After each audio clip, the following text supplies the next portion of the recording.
Hello বন্ধুরা, তোমাদের মাঝে ফিরে এলাম সিঁদুরের মূল ধারাবাহিকের ৩৫২তম পর্ব নিয়ে। তো চলো ভিডিওটি শুরু করা যাক। প্রিয়া হঠাৎ করে দেখতে পায় রক্ত পড়ছে মেঝেতে, তাই ভয় পেয়ে যায় আর বলে যে রক্ত এখানে কিভাবে এলো। আয়নার সামনে দাঁড়াতেই পেছনে নন্দুকে দেখতে পায়, এতে করে আরো ভয় পেয়ে যায়। ভাবতে থাকে অর্জুনকে মেরে ফেলেছে, তাহলে ও কোথা থেকে আসবে। পেছনে ফিরে দেখতে পায় কেউ নেই। যখনই আবারও সামনের দিকে ফিরবে ঠিক তখনই আবারও সামনে নন্দুকে দেখে চিৎকার করে ওঠে এবং ছুটে পালিয়ে যায়। অপরদিকে অর্জুনও আয়নার দিকে তাকাতে পেছনে নন্দুকে দেখতে পায় আর নন্দুর দিকে ফিরেই হেসে ফেলে। এতে করে বোঝা যায় যে অর্জুন আর মিষ্টি এই সমস্ত কিছু ইচ্ছে করেই করেছে। তখনই আমরা দেখা যায় যে যখনই হসপিটালে এসেছিল ওই নন্দু, ঠিক তখনই অর্জুনের হাত ধরেছিল।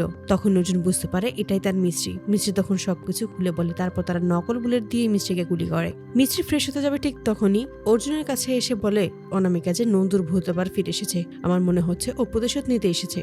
অনামিকা এক প্রকার জোর করে অর্জুনকে যেন নন্দুর ক্লাসের কাছে তাকে একবার নিয়ে যায়। নন্দুর এবার সৎকারের কাজ করবে। এতে করে একটু ভয় পেয়ে যায় অর্জুন ও মিষ্টি। এখন কি করবে, কিভাবেই বা অনামিকাকে আটকাবে সেটাই ভাবতে থাকে। তাই গাড়ির চাবি নেওয়ার জন্য যখনই আবাস্তি বাড়ির ভিতরে প্রবেশ করে তখনই যশোদা বলে যে তুমি এখানে কি করছো। তখনই কল্পনা এসে বলে তুমি ভুলে যাচ্ছ এই বাড়িটার আমার বড় ছেলেরও আছে।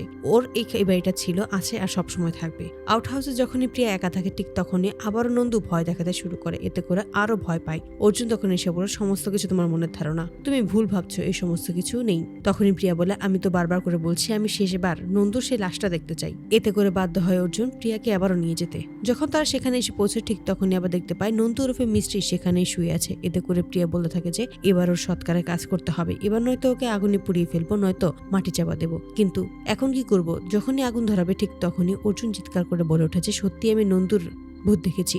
এখানে আমাদের আর দেরি করা যাবে না, চলো আমরা এক্ষুনি এখান থেকে চলে যাই। এই বলেই অনামিকাকে নিয়ে গাড়ির কাছে নিয়ে চলে আসে। আর তখন তারা দেয় যে তাড়াতাড়ি করে গাড়িতে ওঠো। কিন্তু অনামিকা ভাবে কোনোভাবে সে নন্দুর সৎকারের কাজ না করে এখান থেকে যাবে না। তার জন্যই সিদ্ধান্ত নেয় সে এবার নিজেই নন্দুর সৎকারের কাজ করবে। অর্জুন তার সাথে সাহায্য করবে না, তাই পেছন থেকে অর্জুনকে মেরে জ্ঞান হারিয়ে ফেলে অর্জুনের। তারপর আবারও ছুটে যায় নন্দুর দিকে। অপরদিকে যখনই মিষ্টি উঠবে ঠিক তখনই দেখতে পায় প্রিয়া তার দিকেই যাচ্ছে। তাই আবারও শুয়ে পড়ে এবং সেখানে এসে কেরোসিন তেল হাতে নেয় আর বলে যে এবার যদি আমি ওকে এখানে জ্বালিয়ে দিই তাহলে একটা বিপদ হতে পারে। তবে এখন আমি কি করব, কিছু তো একটা করতে হবে। তখনই একটা গর্ত দেখতে পায় আর সেই গর্তের মধ্যেই মিষ্টিকে ফেলে দেয় এবং মাটি চাপা দিয়ে দেয়। মনে মনে খুশি হয়ে বলে এবার তোমার খেলা এখানেই শেষ।